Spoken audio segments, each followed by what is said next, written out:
Salam jumpa kembali di Jejak Papua Channel.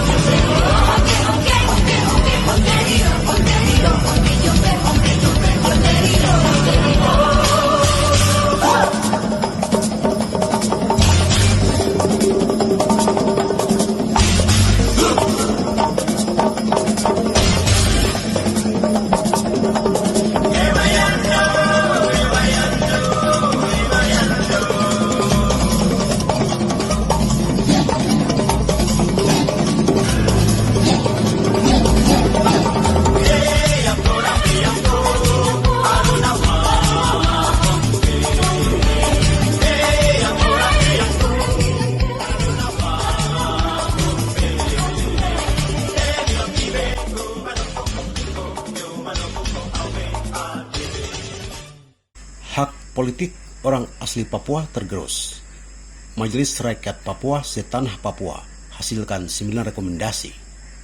Pada hari ini, hari Kamis, tahun 2024, saya sebagai PJ Gubernur Papua Barat Daya bersama anggota Forkopimda dan pimpinan-pimpinan MRP yang mulia dan juga perwakilan dari DPRP Papua Barat dengan resmi membuka rapat koordinasi Majelis Rakyat Papua Setanah Papua.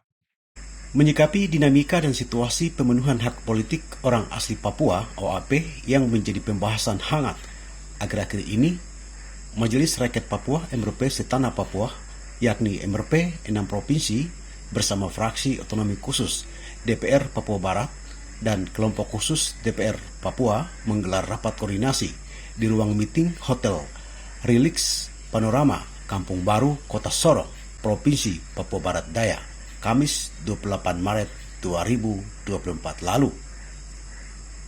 Pada rapat koordinasi tersebut, mereka telah menyepakati 9 rekomendasi yang berpihak kepada kepentingan orang asli Papua.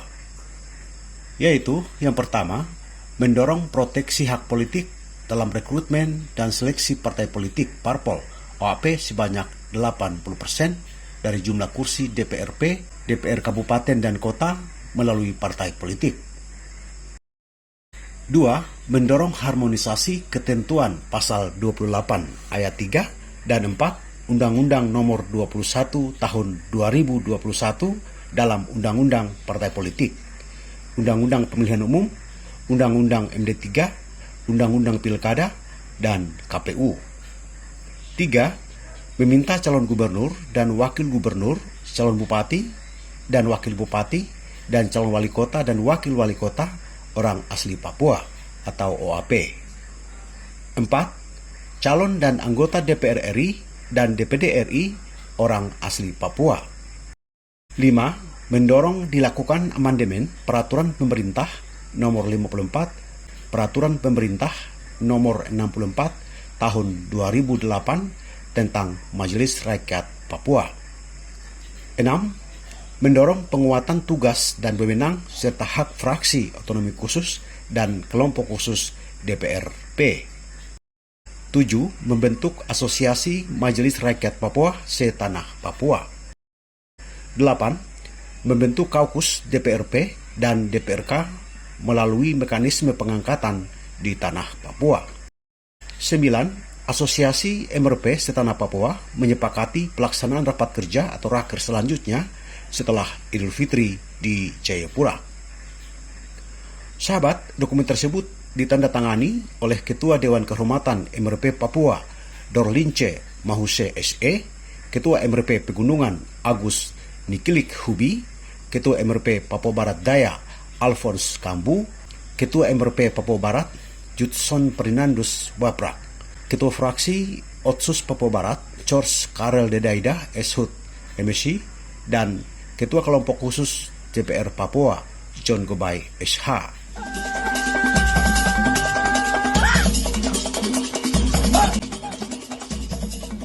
Nah, sekarang pertanyaannya adalah, apakah 9 rekomendasi ini akan berjalan?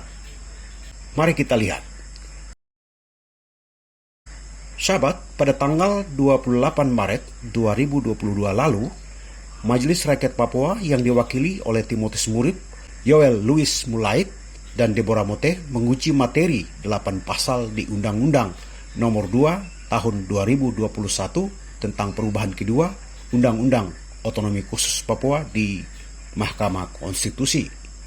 Pada waktu itu, para pemohon sebagai representasi kultural orang asli Papua menilai uji materi itu dalam rangka melindungi hak-hak orang asli Papua berdasarkan penghormatan terhadap adat dan budaya, pemberdayaan perempuan, dan pemantapan kerukunan hidup umat beragama. Pada uji materi tersebut, Yusril Isha Mahendra yang saat itu menjadi saksi ahli pihak pemerintah mengatakan MRP sebagai lembaga negara yang tidak diatur langsung di konstitusi sehingga tidak bisa mewakili masyarakat asli Papua.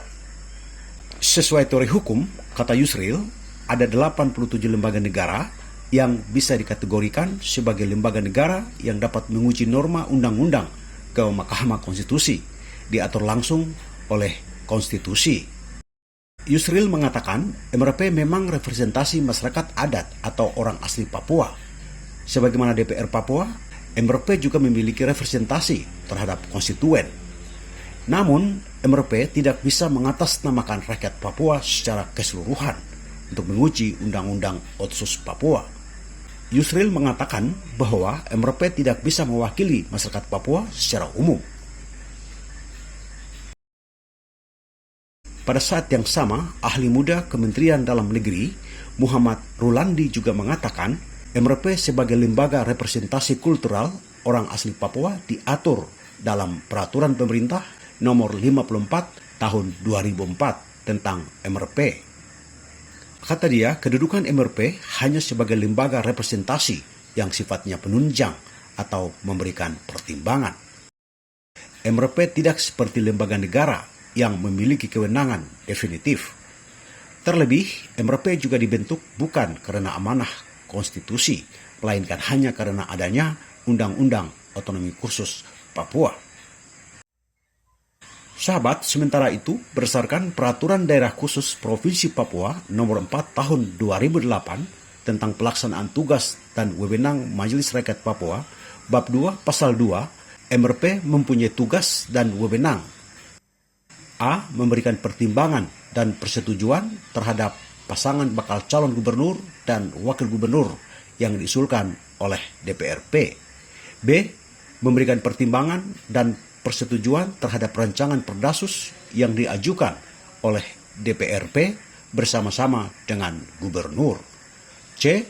Memberikan saran, pertimbangan, dan persetujuan terhadap rancangan perjanjian kerjasama yang dibuat oleh pemerintah maupun pemerintah provinsi dengan pihak ketiga yang berlaku di wilayah Papua, khususnya menyangkut perlindungan hak-hak orang asli Papua.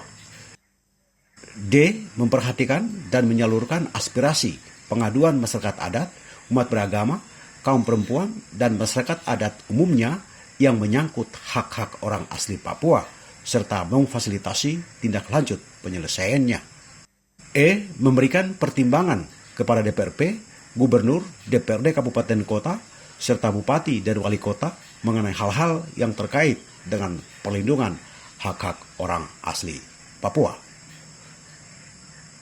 Nah sahabat, itu artinya kedudukan Majelis Rakyat Papua hanya sebagai lembaga representasi yang sifatnya penunjang atau memberikan pertimbangan dan rekomendasi. MRP tidak seperti lembaga negara yang memiliki kewenangan definitif. Terlebih, MRP juga dibentuk bukan karena amanah konstitusi, melainkan hanya karena adanya Undang-Undang Otonomi Khusus Papua.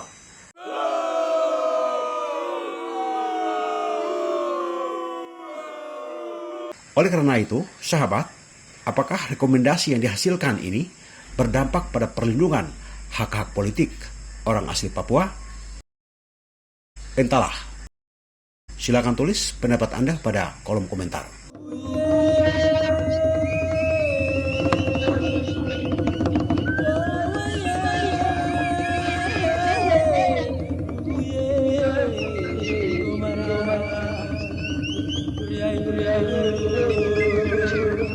Wassalam.